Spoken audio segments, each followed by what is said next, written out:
আজ মঙ্গলবার ৭ জানুয়ারি সকালে রাজধানী ঢাকা সহ দেশের বিভিন্ন স্থানে শক্তিশালী ভূমিকম্প অনুভূত হয়েছে।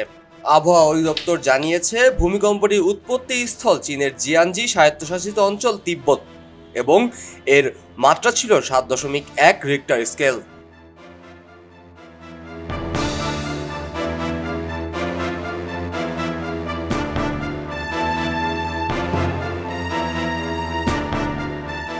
ভূমিকম্পটি বাংলাদেশ সময় সকাল ৭টা ৫ মিনিটে অনুভূত হয়। আরটি তথ্য অনুযায়ী ভূমিকম্পটির উৎপত্তি স্থলের গভীরতা ছিল ১০ কিলোমিটার।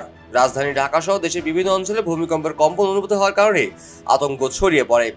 রাজধানীর বেশ কিছু ভবনে কম্পন অনুভূতি থাকলেও বড় কোনো ক্ষয়ক্ষতির খবর এখন পর্যন্ত পাওয়া যায়নি।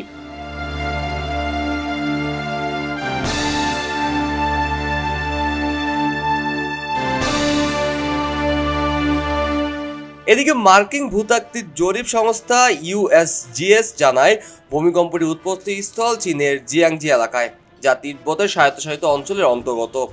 ভূমিকম্পের ফলে চীনের বিভিন্ন অংশে ক্ষয়ক্ষতি হতে পারে বলে আশঙ্কা করা যাচ্ছে, যদিও এখন পর্যন্ত কোনো বড় ধরনের হতাহতের খবর পাওয়া যায়নি।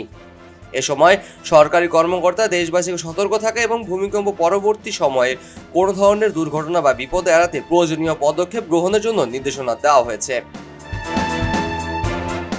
কাজী মোহাম্মদ আরাফাত, খবরের কাগজ।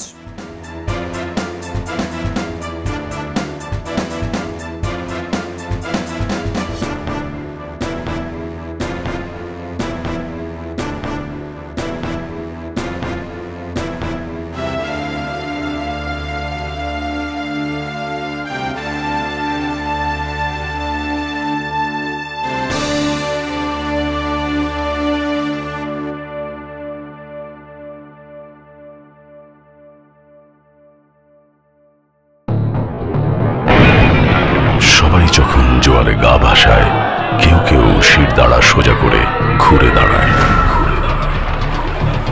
সময় যেখানে প্রতিনিয়ত হার মেনে নিতে শেখায়, কেউ কেউ চ্যালেঞ্জ ছুড়ে দেয়।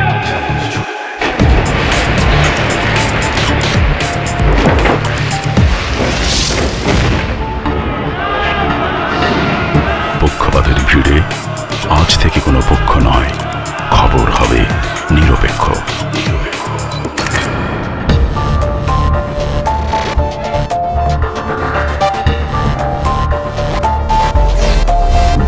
তথ্যবাদ, খবর হবে নিখাত। ভেঙে গুজবের শিক, খবর হবে নির্ভীক। এলো মুক্ত চিন্তার স্বাধীন দৈনিক খবরের কাগজ। এখন খবর হবে নিখাত, নির্ভীক, নিরপেক্ষ।